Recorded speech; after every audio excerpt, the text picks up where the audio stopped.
soir, je vais vous enseigner un message intitulé « La bataille est du ressort de Dieu », tiré de 2 Chroniques 20. Allez donc à 2 Chroniques 20. Je suis sûre que nous aimerions tous partir d'ici ce soir en croyant « Dieu merci, je ne dois plus combattre désormais ». La bataille est du ressort de Dieu. Je peux me reposer et jouir de ma vie pendant que Dieu combat pour moi. Qui peut dire amen à ça? La chose que vous devez faire quand vous avez un problème, et vous verrez que Josaphat a fait ça, c'est, même avant de demander à Dieu de répondre à votre besoin, de passer un moment à le louer. Verset 5. Josaphat se tint dans l'assemblée de Juda et de Jérusalem dans la maison du Seigneur en face du nouveau parvis, et il dit, « Seigneur Dieu de nos pères, n'est-ce pas toi qui es Dieu dans les cieux et toi qui domines sur tous les royaumes des nations? Dans ta main il y a force de puissance et nul ne peut s'affronter avec toi. » Vous voyez, il dit à Dieu à quel point il est grand. Non, mais plusieurs nations venaient en fait contre Josaphat. Mais il n'a pas encore raconté son problème à Dieu, bien que Dieu connaisse déjà son problème. C'est intéressant de voir qu'il a cherché Dieu et qu'avant de faire quoi que ce soit, il s'est mis à louer. Je crois que la louange devrait toujours précéder la demande. Allez, qui croit que la louange devrait toujours précéder la demande? Je crois que nous ne devons jamais présenter notre liste de souhaits à Dieu avant de prendre le temps de lui dire à quel point il est grand et merveilleux, combien il a fait pour nous, à quel point nous apprécions ce qu'il a fait pour nous. Nous ne devons pas être comme une bande d'enfants gâtés avec une attitude de droit acquis. Eh bien, il dit, n'est-ce pas toi? Écoutez bien, maintenant il va faire là un peu de psychologie. N'est-ce pas toi, ô notre Dieu, qui a dépossédé les habitants de ce pays devant ton peuple, Israël, et qui l'a donné pour toujours à la descendance d'Abraham, ton ami? Ils y ont habité, et ils y ont construit pour toi un sanctuaire pour ton nom, en disant, s'il vient sur nous un malheur, épée, châtiment, peste ou famine, si nous nous tenons devant cette maison et devant toi, car ton nom est le symbole de ta présence, et dans cette maison, et si nous crions vers toi dans notre détresse, tu exauceras et tu nous sauveras. Et maintenant, Seigneur, après avoir dit tout ça, voici ces fils d'Ammon, de Moab et de la montagne de Séhir, chez lesquels tu n'as pas permis à Israël d'entrer après sa sortie de la terre d'Égypte, puisqu'il s'est détourné d'eux et ne les a pas anéantis. Et voici ces gens-là qui nous récompensent en venant nous déposséder de ta propriété. Vous devriez revoir ce passage pour le comprendre. J'ai étudié ce passage et je l'ai étudié, mais pour moi, il fait cette partie de psychologie. C'est comme s'il disait à Dieu, nous avons eu l'occasion de les détruire à un moment donné, mais tu ne nous l'as pas permis. Nous les avons donc laissés vivre et regarde ce qu'ils nous font. Ils nous récompensent en venant contre nous, et Dieu, nous voulons te rappeler que c'est ton pays que tu nous as donné qu'ils essayent de nous enlever. C'est ta propriété que tu nous as donné et que tu avais promise à ton ami Abraham. C'est comme si je disais à Dieu, eh bien Dieu, c'est ton ministère que tu m'as donné. C'est toi qui m'as donné la grâce de faire tout ce travail. Et donc maintenant Dieu, s'il y a un problème, je m'attends à ce que tu t'occupes de ce qui t'appartient.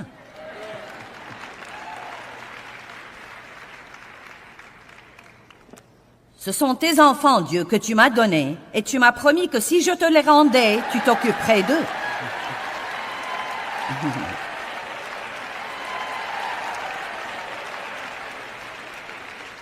Et maintenant, il paraît que l'un d'eux va détruire sa vie, Dieu. Et donc, ce sera mal vu pour toi, car je proclame où que j'aille, à quel point tu es bon. Il fait un peu de psychologie, là. Non, mais attendez voir. Il dit essentiellement, veux-tu être embarrassé pour ne pas avoir pris soin de nous?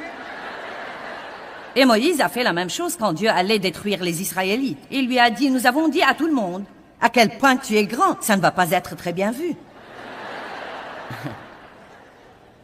Maintenant, écoutez-moi. Vous savez, ce qui donne à quelqu'un le courage d'avoir ce genre de conversation familière avec Dieu, cette communion et cette relation étroite et intime dont je vous parle maintenant. Il parlait à Dieu comme il parlait à un ami très intime. Et Dieu veut que nous ayons ce genre de relation avec lui. Tout dans notre relation avec Dieu ne doit pas être raide et formel.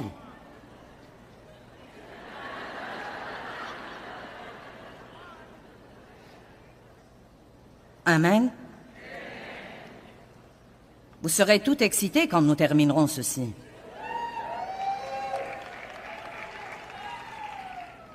Verset 11. Et voici ces gens-là qui nous récompensent en venant nous déposséder de ta propriété que tu nous as attribuée. Ô notre Dieu, le verset 12 est l'un des versets les plus importants ici, c'est un tournant. Ô notre Dieu, n'exerceras-tu pas ton jugement sur eux? Dieu, occupe-toi de nos ennemis. Écoutez, il y a 3 choses importantes qu'il va dire. Numéro 1, car nous sommes sans force devant cette grande multitude qui vient contre nous. Numéro 2, nous ne savons que faire. Numéro 3, mais nos yeux regardent vers toi. Nous devons arriver au point où si nous ne savons pas quoi faire, nous n'avons pas honte de dire que nous ne savons pas quoi faire. Nous disons simplement, je n'ai pas la moindre idée de ce que je devais faire. Je suis tellement accablé et tellement écrasé que je n'ai pas la moindre idée du moyen de m'en sortir. Mais tu sais quoi? Je connais un Dieu qui sait. Moi, je ne sais pas, mais je connais celui qui sait. Et je sais qu'au bon moment, peut-être l'heure de minuit, mais au bon moment, il va me parler et il va me délivrer. Et Dieu ne me décevra pas. Amen?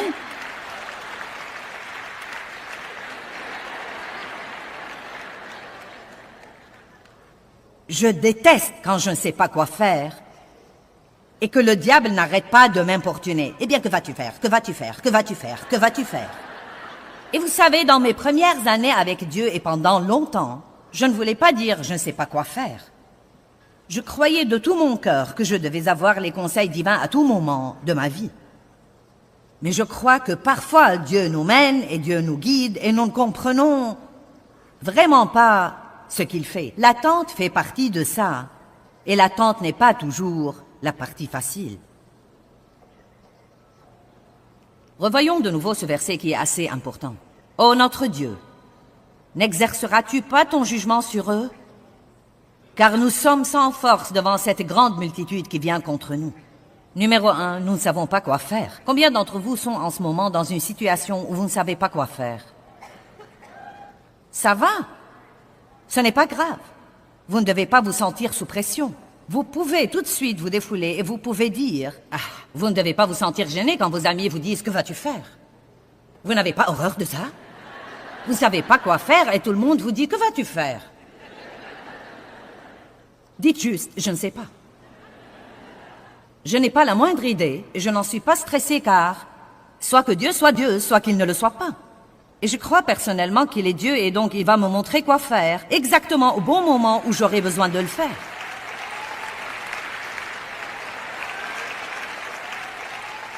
Nous n'avons pas ce qu'il faut sans Dieu.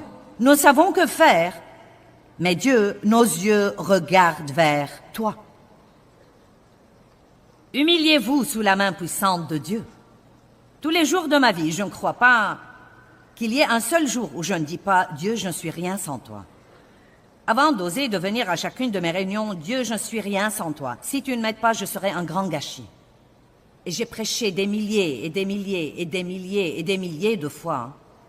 Mais je sais que je ne peux pas faire ça correctement sans Dieu.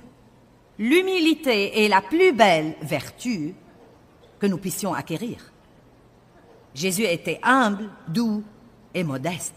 Il se soumettait toujours à la sagesse du Père et au conseil du Père. Quand Jésus a dû choisir ses 12 disciples, il savait en son fort intérieur que ce choix qui allait être extrêmement important et il a cherché Dieu toute la nuit.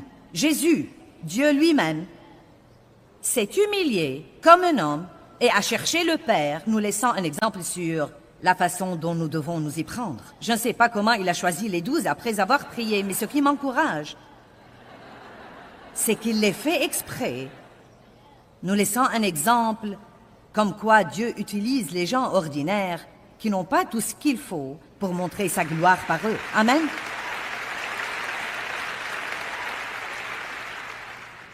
Quand Jésus traversait une période difficile dans le jardin de Gethsémane, et la Bible dit qu'il était sous une si grande pression qu'il suait des grumeaux de sang, il était résolu à chercher Dieu jusqu'à ce qu'il ait un exaucement. Il a dit à ses disciples, « Vous n'avez donc pas pu prier 1 heure avec moi ?» Tout le monde l'a déçu, mais Dieu l'a assisté. Dieu a envoyé des anges pour le fortifier et Dieu lui a donné le don de foi pour qu'il puisse faire ce qu'il devait faire, bien que ce fût une des choses les plus dures qui étaient jamais arrivées dans toute l'histoire de l'humanité. Même notre Seigneur cherchait son Père quand il avait des problèmes. Il ne cherchait pas les hommes. Il n'est pas allé demander conseil aux hommes. Il a tout d'abord cherché Dieu. Prenez votre décision dorénavant, et ça va être une grande chose pour vous si vous la faites. Prenez votre décision dorénavant que quand vous aurez des problèmes, la première chose que vous allez faire, c'est de chercher Dieu. Quand la crainte vient, vous allez chercher Dieu. Avant même de présenter votre problème à Dieu, vous allez passer un temps dans la louange. Vous allez lui dire à quel point il est merveilleux et le remercier pour ce qu'il a fait dans le passé. Et ensuite, vous pouvez mentionner votre besoin. Et c'est ce que Josaphat a fait ici, si vous prêtez attention. Verset 13. Tout le peuple de Juda se tenait devant le Seigneur avec leurs enfants et leurs femmes. Ils ont attendu. Croyez-moi, l'attente, rien ne révèle ce qu'il y a de pire en nous comme une bonne attente. Je voudrais dire, rien ne révèle ce qu'il y a de mieux en nous comme une bonne attente, mais malheureusement, rien ne révèle ce qu'il y a de pire en nous comme une bonne attente. Croyez-moi, si vous ne savez pas attendre, vous serez malheureux dans la vie, car vous attendrez davantage, probablement plus que toute autre chose. Vous avez un rêve, vous avez un but, vous avez une vision. Vous continuez à attendre, vous continuez à persévérer. Vous avez un exaucement et vous en êtes heureux. Ensuite, vous allez vouloir quelque chose d'autre et vous commencez à l'attendre. Nous passons dans notre vie plus de temps à attendre nos exaucements qu'à les recevoir joyeusement. Apprenez à bien attendre. Apprenez à attendre le Seigneur. L'exaucement dont vous avez besoin exige peut-être l'attente. Pendant l'attente, que va-t-il arriver? Est-ce que tout le monde comprend ça? Que vas-tu faire? Que vas-tu faire? Que vas-tu faire? Que vas-tu faire? Mais Dieu ne dit rien. Ça fait 3 jours déjà, ça fait 2 semaines déjà, ça fait 3 mois. Dieu ne dit rien. Dans ces moments-là, vous devez dire, au bon moment, Dieu interviendra. Si j'ai besoin d'un exaucement aujourd'hui, je l'aurai aujourd'hui. Mais ceux qui espèrent dans le Seigneur renouvellent leur force. Ils prennent le vol comme les aigles, ils courent et ne se fatiguent pas, ils marchent et ne faiblissent pas. J'aime beaucoup ce verset. Ceux qui espèrent dans le Seigneur renouvellent leur force.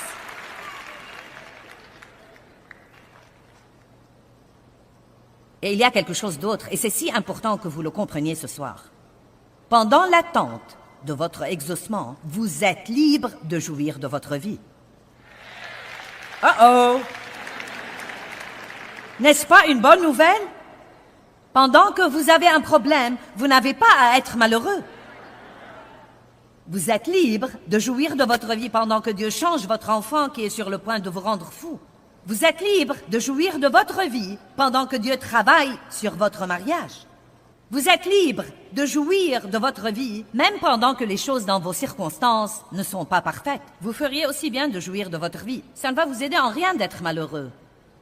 Ça ne va pas résoudre votre problème et ça ne montre pas que vous faites confiance à Dieu. Quand on fait confiance à Dieu, la joie vient. J'ai écrit ceci et j'ai tracé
cercles rouges tout autour.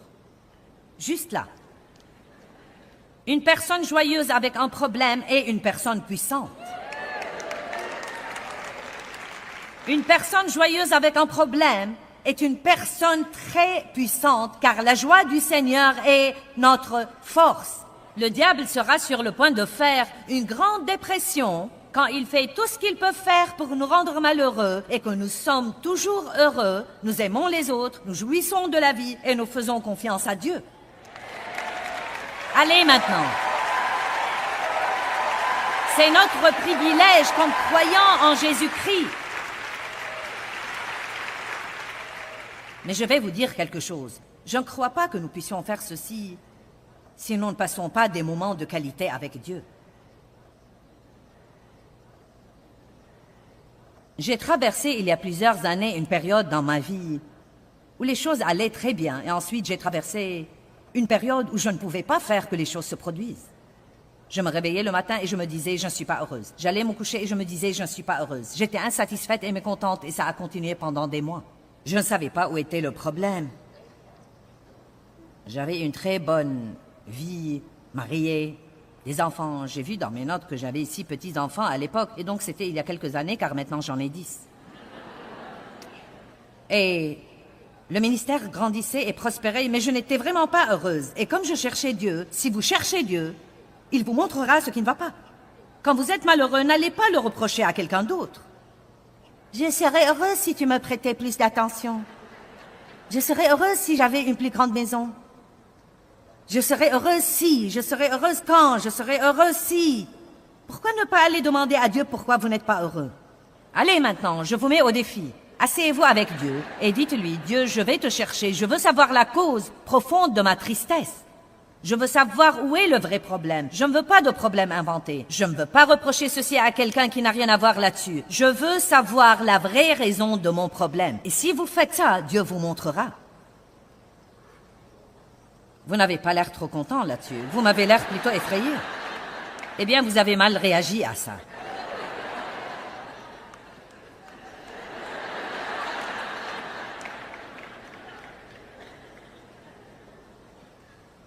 Eh bien, une fois j'ai demandé à Dieu, je lui ai demandé, Dieu, qu'est-ce qui ne va pas dans ma vie? J'ai vraiment fait tout ce que j'ai appris dans tous les séminaires.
qui ne va pas dans ma vie? J'ai entendu la réponse clairement dans mon esprit. Tu es égoïste.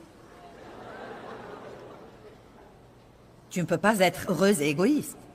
Et c'est là que j'ai commencé ma recherche pour apprendre ce qu'est l'amour.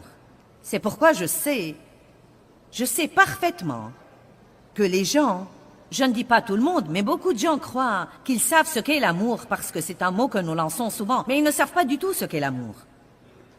La toute première facette de l'amour est la patience. L'amour est patient. Oh oh! L'amour est bon. L'amour est humble.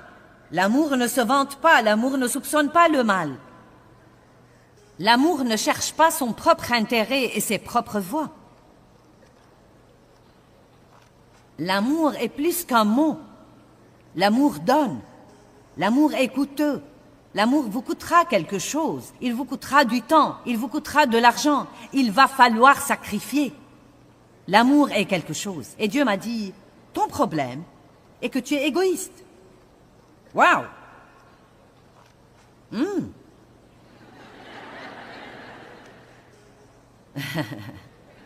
Devrais-je inviter le pasteur Barnett à monter finir ceci ou allez-vous coopérer avec moi?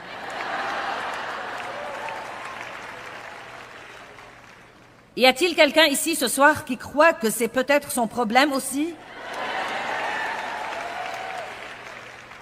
Eh bien, en ce temps-là où je me disais, je ne sais vraiment pas pourquoi je ne suis pas heureuse, pourquoi je ne suis pas heureuse, le Seigneur m'a dit, tu vis sur les repas légers et tu as besoin de grands repas. Et cela voulait dire spirituellement que je ne prenais que quelques minutes avec lui, ça et là. Et vous savez pourquoi? Voilà ce que je faisais. La chose même pour laquelle j'ai cherché Dieu, ce ministère, sa croissance, être capable d'aider plus de gens, de passer à la télé, d'écrire des livres, toutes les choses que je fais maintenant, Dieu me les a données comme je le cherchais. Et maintenant, la chose même qu'il m'a donnée m'éloignait de lui. Et cela l'offensait. Quel homme voudrait donner à sa femme un autre bébé si le premier l'a éloigné de lui et que tout ce qu'elle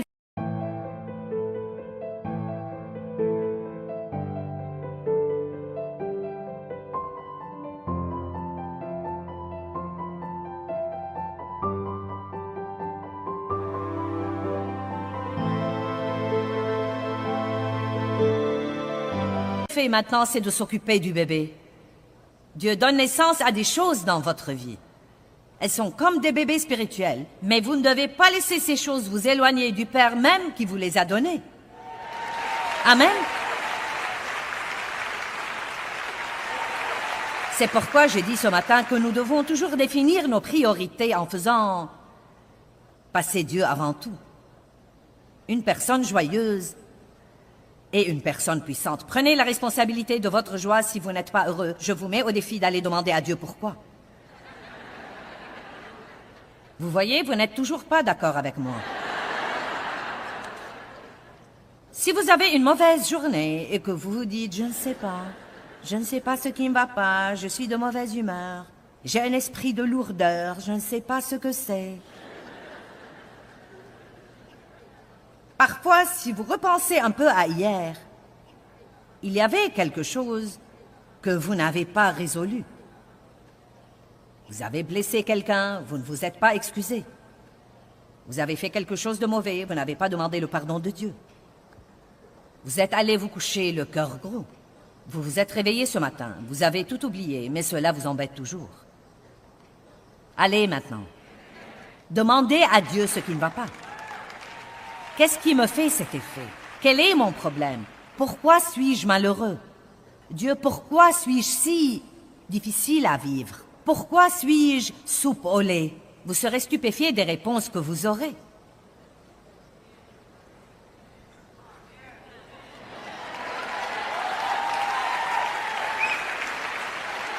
J'essaie de comprendre si vous voulez vraiment savoir la vérité ou non. Vous devriez voir ceci, pasteur. Ils sont comme...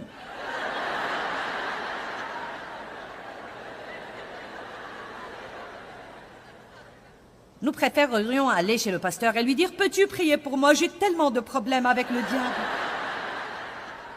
Bien, continuons. Donc, ils attendent. Dieu parle. Alléluia. Et l'Esprit du Seigneur, verset 14, fut sur Yahaziel, fils de Zacharie, fils de Benaïa, fils de Yehiel. J'ai pu lire les noms. Fils de Matania, lévite d'entre les fils d'Azaph, au milieu de la congrégation. Et il dit, faites tous attention, peuple de Juda, et vous habitants de Jérusalem, et toi, roi Josaphat, ainsi vous dit le Seigneur, ne craignez pas.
Et ne vous effrayez pas devant cette multitude nombreuse, car cette guerre n'est pas la vôtre, mais celle de Dieu.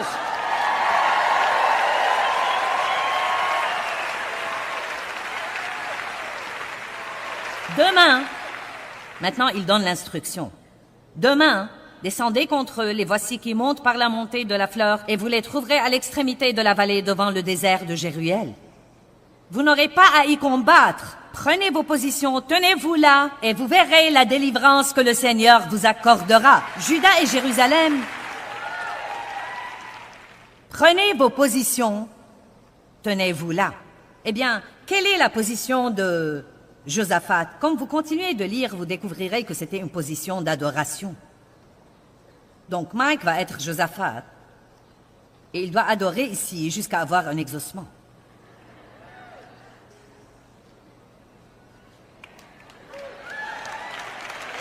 Écoutez maintenant, nous y voilà.